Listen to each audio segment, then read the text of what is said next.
melanjutkan kajian kita dari kitab Matan Takrib, pasal tentang gadai. Gadai, kok baru kelihatan? Iya. Umroh baru pulang kan?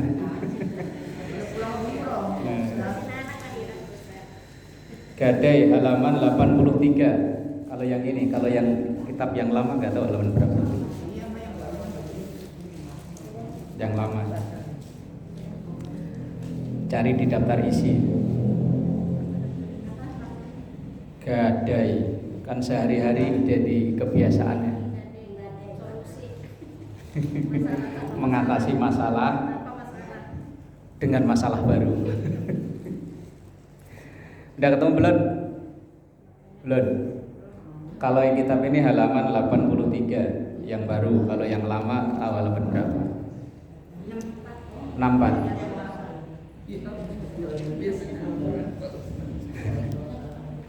Senemu-nemunya masalahnya bawahnya. Bismillahirrahmanirrahim. Faslun wa kullu ma jaza bai'uhu jaza rahnuhu. Wa kullu ma, dan setiap barang jaza yang boleh bai'uhu dijual belikan. Udah ketemu belum? Belum. Enggak bawa, ya wis lah, ambil ngantuk-ngantuk lah. Wa kullu ma jaza bai'uhu, setiap barang yang boleh dijual. Jaza rahnuhu 83. Jaza rahnuhu, maka boleh digadaikan atau boleh dijadikan tanggungan. Fit duyuni, di dalam hutang-hutang. Lah gadai itu apa? Pengertian gadai. Jual sementara. Jual sementara. Gadai itu kalau dalam ilmu fikih ja'lu ainin maliyatin wasiqatan bidaini yustasfa minha inda ta'adzuril wafa. Kalau bahasa gampangnya begini, gadai itu adalah menjadikan barang berharga sebagai jaminan utang. Menjadikan barang berharga sebagai jaminan utang. Maka yang boleh digadaikan tentu ya barang-barang yang ada nilainya. Kalau orang dulu ya yang digadaikan sawah. Sekarang BPKB, sertifikat, emas. Ya, biar cuma kertas selembar, kalau sertifikat ya nilainya tinggi ya. Cuman kertas loh padahal. Ya setiap sesuatu yang boleh dijual maka itu boleh digadaikan atau dijadikan jaminan utang. Tapi kalau sesuatu yang tidak boleh dijual maka ya tidak bisa digadaikan. Nah, apakah gadai itu sudah ada di zaman Nabi? Ada. Bahkan Rasulullah Shallallahu Alaihi Wasallam sendiri pun dalam satu riwayat, anna Nabiyya Shallallahu Alaihi Wasallam ishtara ta'aman. Rasulullah itu pernah membeli makanan min Yahudiyin, dari orang Yahudi. Jadi kalau masalah muamalah dengan siapa saja, agama apa saja,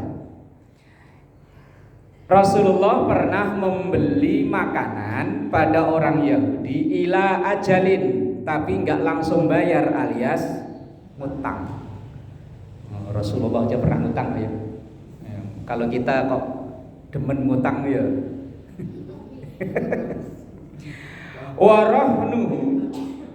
Warahanahu, dan kemudian Rasulullah menjaminkan, ini hadisnya di situ mah tidak ada.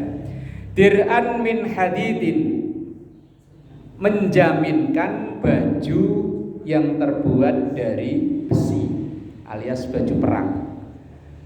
Untuk sekedar membeli makanan pun seorang nabi pernah menjaminkan menggadaikan baju kebanggaan alias baju perang untuk makanan. Itu saking memilihnya beliau hidup miskin. Rasulullah miskin itu kan pilihan ya. Kalau kita terpaksa pengennya mah jadi orang kaya raya, pengennya. Lah iya pengennya. Kalau Rasulullah miskin itu pilihan, maka ada doa yang beliau selalu baca. Beliau pengen hidup dalam keadaan miskin, pengen meninggal dalam keadaan miskin, dan nanti berkumpul dengan orang-orang miskin. Allahumma ahyini miskinan wa amitni miskinan wahsyurni ma'a zumratil masakin. Dan kayaknya ini doa yang umatnya gak berani baca. Lah nggak baca aja udah begini ya. Lah itu Rasulullah pernah menggadaikan baju besinya ditukar dengan makanan. Nah ini yang menjadi dasar diperbolehkannya gadai. Atau dalam ayatnya dalam Al-Quran dalam surah Al-Baqarah, wa in kuntum ala safari wa lam tajidu katiban farihanum maqbudah. Kalau dalam perjalanan kemudian mau bermuamalah, mau jual beli tapi tidak bisa secara tunai alias ngutang, maka kalau ada barang berharga ya dijaminkan alias gadai. Kalau temen dulu pernah saking lagi jatuh-jatuhnya, yo kalau kemana-mana bensin habis, ya KTP ditinggal di pom bensin. Nanti kalau udah ada duit diambil. Ya namanya fase kehidupan ya. Dan itu ya pernah dijalani oleh Rasul ya seperti itu. Pernah menggadaikan baju besinya. Idza staqarra subutuha. Di situ lanjutannya. Apabila telah jelas subutuha adanya barang itu fil dhimmati dalam genggamannya, alias barang yang bisa digadaikan itu kalau sudah jelas milik kita. Kalau belum jelas, misal kita baru dengar bahwa anak kita mau dapat lamaran emas 50 gram, tapi baru rencana itu baru dengar nanti lamarannya emas 50 gram. Cuman kan belum di tangan, belum hariannya. Cuman kita udah datang ke pegadaian. Mas, saya mau gadein emas. Berapa Bu? 50 gram. Emasnya mana? Nanti. Lah ya gak boleh, barangnya belum di tangan kok. Lah barangnya juga belum di tangan kok. Barangnya masih di masih di awang-awang. Lah iya kalau jadi, kalau enggak. Lah di sini syaratnya orang menggadaikan itu kalau barang itu sudah di tangan, dan itu pun kalau milik kita atau milik orang lain yang dipercayakan ke kita. Lah ini banyak kasus orang pinjem motor digadein, haram. Lah kita juga tahu, kita yang punya barang. Lah terus yang terima gadaian, kalau dia tahu nih itu motor bukan punya dia, ya kena hukum haram juga. Kan banyak kasus ya, sampai kakak adik kepruk-keprukan. Udah pernah ngalami ya? Lah iya, dipinjem motornya, malah digadein. Kalau kita yang punya barang, kita nggak kena hukum apa-apa. Tapi kalau kita misalnya yang nerima gadaian, ya tujuannya penada. Kalau tahu, tapi kalau nggak tahu, tapi kalau polisi mah nggak mau tahu. Pokoknya kalau itu hitungannya begitu ya sikat, digotong sama ciduk sama orang-orang. Jadi idza staqarra subutuha fil dhimmati. Barang yang bisa digadaikan itu adalah yang sudah di tangan alias milik kita, atau milik orang lain tapi yang dipercayakan ke kita. Misalnya ada orang sakit, terus kita dimintai tolong dong, ini saya punya emas, gadein ke pegadaian biar jadi duit. Sebenarnya akan dipercayakan ke kita kan? Nah ya bisa, tapi kalau nggak ada ijab kabul apa-apa langsung kita bawa, kemudian kita gadein lah, ya kita yang kena hukum haram. Walirrahini, dan bagi orang yang menggadaikan, arruju'u, boleh membatalkan. Rujuk itu dari bahasa arti kembali. Kembali artinya ya tidak jadi menggadaikan. Fihi, di dalam barang itu, malam yakbidhu, selama sebelum diterimakan ke orang yang terima gadaian. Ya ini namanya juga nggak jadi kok ya. Kita udah nyampe ke tempat pegadaian tapi ternyata kok sayang wong butuhnya nggak banyak, masa cuma gadein segini, nggak jadi. Tapi kalau sudah diserahkan, udah ada ijab kabul, udah duit kita terima, kemudian barang kita serahkan, ya kecuali kalau antarodin itu saling ridho. Begitu kita udah terima duit, jalan pulang, kalau dipegang duit mah habis, balik lagi, mas nggak jadi gadein ini, uangnya saya pulangin lah. Asal yang penting antarodin, sama-sama ridho.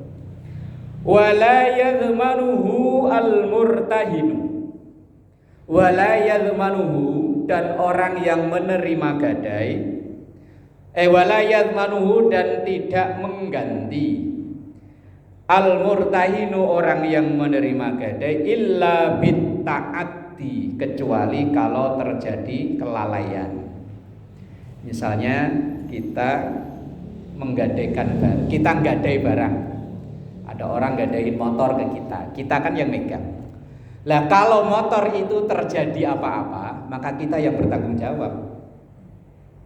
Misalnya rusak atau hilang, apalagi hilang, ya kita bertanggung jawab, karena termasuk itu kelalaian kita. Lah kalau sudah dijaga dengan sebaik-baiknya, lah kok ternyata hilang, ya wis, bukan tanggungan orang yang menerima gadai. Tapi kadang orang yang menggadaikan ya nggak mau tahu ya. Pokoknya kalau ini barang saya gadein ke sampean, uang saya bawa, barang ya sampean tanggung jawab. Tapi secara hukum, kalau dia menjaga dengan sebaik-baiknya, dia nggak berkewajiban untuk menanggung kerusakan atau kehilangan. Tapi kalau dianya itu teledor, atau mungkin barangnya dipakai, kalau motor biasanya ada yang dipakai ya. Lah kok terjadi kerusakan, maka ia wajib bertanggung jawab. Wa idza qabada ba'dal haqqi, lah kalau orang yang menggadaikan itu udah membayar sebagian, qabada menerimakan, ba'dal haqqi sebagiannya. Misalnya ia menggadaikan sertifikat 100 juta baru dibayar 50 umpama, baru sebagian, ba'dal haqqi sebagian haknya.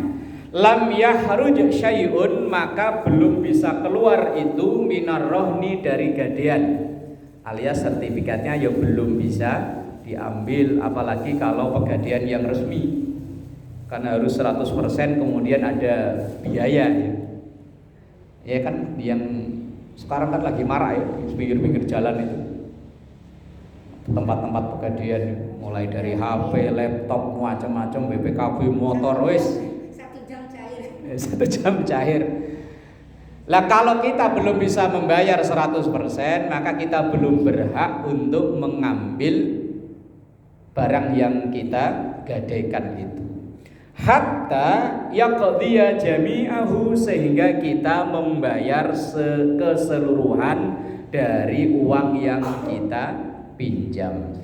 Tapi wong ini namanya muamalah. Muamalah itu biasanya tergantung perjanjian di awal. atau tergantung, yang penting antarodin, yang penting sama-sama ridho.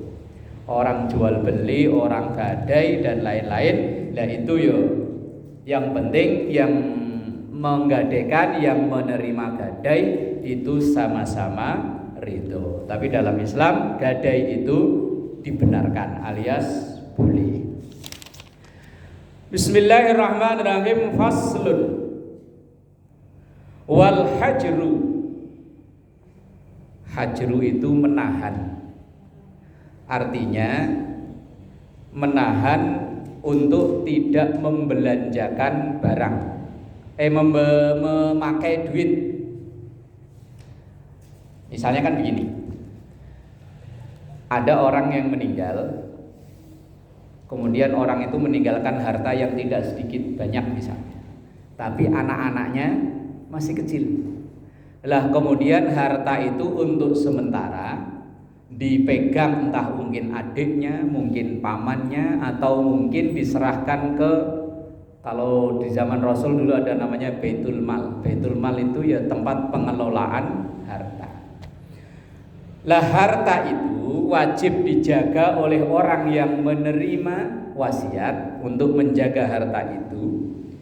Ala sittatin, ditahan, tidak boleh menjual belikan barang dalam jumlah besar ke 6 kelompok orang. Yang pertama as-sabiyu, anak kecil.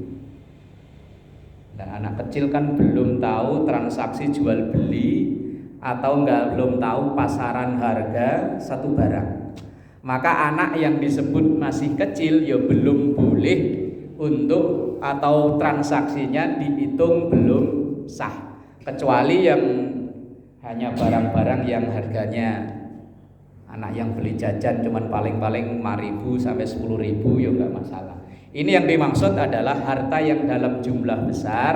Kalau itu anak masih kecil, misal kok tiba-tiba ada bocah masih SD datang ke kita nawarin, ya kalau rumah kayaknya motor lah paling, kalau enggak perhiasan atau HP. Nah walaupun HP misalnya hanya sekitar 500.000, maka kalau kita kok ya udah nih sini saya beli, kita cek, wah harganya pasaran 800, dia nawarin 500, langsung kita bayar. Nah ini transaksi seperti ini tidak sah. Dan kita yang orang yang berakal sehat maka kena hukum dosa. Nah kalau itu yang bocah itu kan belum kena hukum. Orang itu akan kena hukum kalau memenuhi 4 syarat.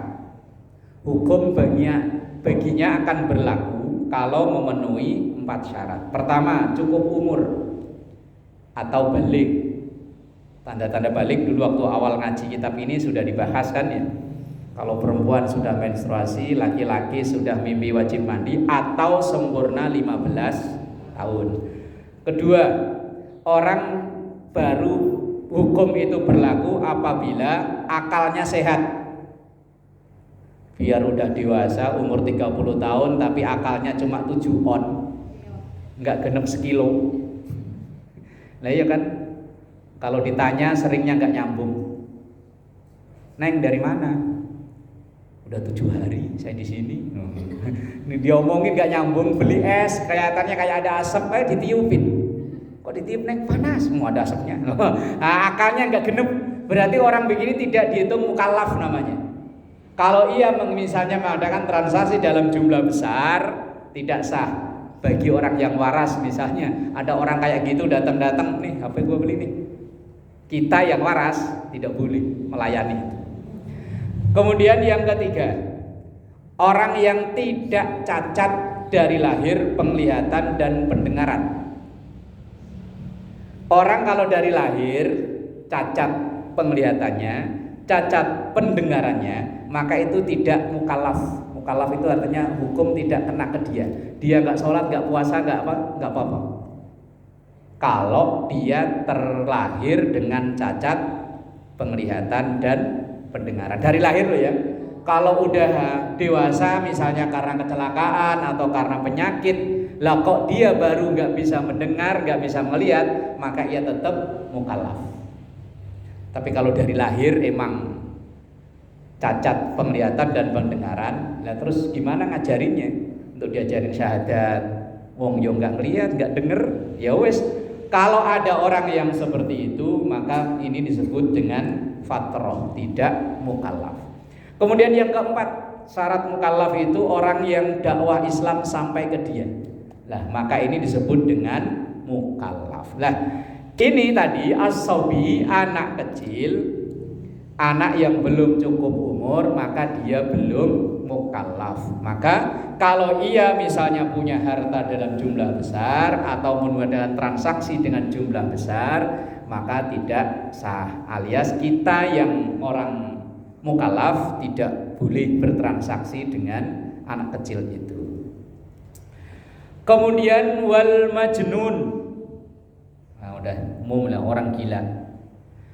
Orang gila misalnya dia memang dari keluarga orang kaya, bapak emaknya meninggal karena stres gila, kemudian barangnya dijual-jualin, lah kita yang nambung, maka kita yang kena dosa. Kecuali dengan harga yang memang umumnya segitu. Misalnya motor yang harga 10 juta ya kita bayar 10 juta. Lah tapi kalau kita bayar orang gila ini kasih 10.000 juga anteng. Wes. Sama kayak misalnya itu nggak boleh. Kemudian yang ketiga wasafihu al-mubadziru limalihi. Safih itu orang yang sampai gede tapi kayak anak kecil. Idiot. Dia nggak ngerti duit padahal dia orang kaya. Nah, ini. Atau mungkin orang yang akalnya nggak beres. Dulu waktu saya masih bikin begini, pernah ada yang datang itu nawarin gerinda, bur, padahal di pasaran harganya itu kalau 2 sekitar 800. Lah karena dia mungkin agak mabuk, miring.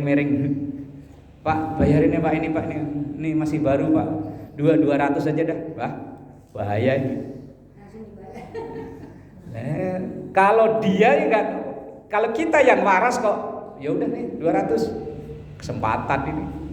Lah transaksi seperti ini tidak dibenarkan dalam Islam karena tidak sesuai dengan umumnya. Kecuali walaupun dia mabuk, miring-miring jalannya, tapi kalau harganya masih standar, umumnya segitu, ya wes lah. Kadang kan banyak orang yang memanfaatkan yang dalam keadaan begini ya. Nah. Kemudian yang selanjutnya wal muflisu. Muflis alladzi irtakabahu duyunu. Muflis itu orang bangkrut yang semua harta kekayaannya habis. Nah, ini kadang ya kita juga kadang begitu. Ketika ada orang kepepet kayak begitu, ketika dia mau jual barang, kita nawar semau-maunya kita. Misalnya lemari umpama ya. Lemari gini, pasarannya misalnya 3 juta. Karena dia sangat-sangat butuh, ya udah deh bayarin deh seberapa aja deh. Terus kemudian kita ngomong 500 kalau mau ya ini, kalau nggak mau ya udah. Padahal dalam hati kita memang mau memanfaatkan orang itu. Lah transaksi seperti ini dalam Islam sebetulnya tidak boleh. Karena Islam itu sangat melindungi orang-orang, walaupun apalagi orang-orang yang dalam kondisi kepepet kayak begitu itu.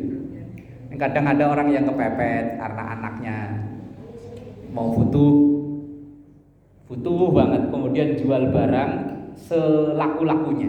Lah kita yang beli kadang neken dia. Kalau mau ya segini, kalau nggak mau ya udah. Tapi niatnya kita neken dia. Nah ini yang dalam Islam yang nggak boleh. Kemudian wal maridu, orang yang sakit atau dianya sih nggak sakit, tapi mungkin anaknya, keluarganya, kemudian untuk nyari biaya berobat dia jual barangnya di bawah standar umumnya. Nah ini kita yang tidak dalam keadaan itu, lah kok melayani itu ya bahaya. Ya mungkin kita dapat murah, tapi keberkahannya mungkin nggak ada. Kemudian wal abdul ladzi lam yu'dzan lahu fit tijarati, dan seorang budak yang tidak diizinkan untuk bertransaksi jual beli. Lah kalau sekarang budak memang sudah tidak ada. Budak itu beda dengan pembantu. Kalau pembantu itu ya kerja masih digaji, tapi kalau budak itu ya Allah, kalau kita baca dunia saat itu yang masih ada perbudakan, ngeri. Budak itu enggak ubahnya kayak binatang ternak, bisa dijual belikan. Kalau lagi seneng ya jual, beli, ntar kalau udah bosen jual. Dan kalau seandainya budaknya itu perempuan, ya digauli sama majikannya yang laki-laki. Kemudian kalau bosen jual. Kalau dia lari, dibunuh. Persis kayak binatang. Ya kemudian maka Islam sangat mengharapkan, sangat melindungi itu. Maka setiap ada pelanggaran besar, maka hukumannya memerdekakan budak. Misalnya ada orang yang berhubungan badan suami istri di siang hari bulan Ramadan, hukumannya memerdekakan budak. Nah, karena itu dalam rangka untuk menghapuskan perbudakan. Nah, 6 kelompok orang ini tadi yang tidak boleh bertransaksi dalam jumlah yang besar. Kalaupun kita yang lawan transaksinya, mereka misalnya menjual, dan kita yang beli, kalau apalagi di bawah harga umumnya, maka kita yang termasuk kena hukum dosa. Ini termasuk aturan Islam yang melindungi hak-hak orang yang walaupun orang itu dalam tanda kutip kurang. Misalnya tadi orang gila, orang yang bangkrut, orang yang kayak yang udah gede tapi idiot dan lain-lain, itu dilindungi hak-haknya dalam Islam. Wa tasarrufus sabi wal majnuni wallahu a'lam bissawab. Nah, monggo.